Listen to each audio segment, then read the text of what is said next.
mwese umugoroba mwiza n'abadukurikiye, ndabifuriza amahoro y'Imana n'imigisha biva ku Uwiteka. Muri siporo harimo haravugwa ikintu twihuse cyane muri iyo siporo, muri ruratsi mu nzove ibintu birakomeye, mama nangaye iyo siporo imennye hanze imyenda ayidatawe dore abatoto. Iyo siporo kuri mugoroba saa 12 nibwo imaze kumurika imyenda izakoresha sezo 2023-2024. Imyenda bazambara basohotse, imyenda bazambara bari mu rugo, ariko iyi kipe mani murera koko abafana ni benshi, abafana bari benshi cyane kuri uyu mugoroba.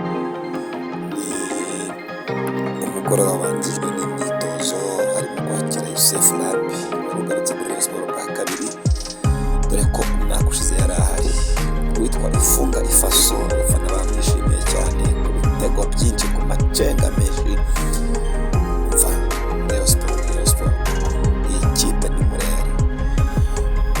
Witwa Aruna Majaliwa ni umusore wigaragaje nubwo bitari cyane, ariko yigaragaje ubona ko ariko azafasha Rayon Sports. Bambirizi Eric Ngendahimana, umuzamu Simon Tamare, ubona ni groupe irishimye muri rusange, ni groupe irishimye Rayon Sports.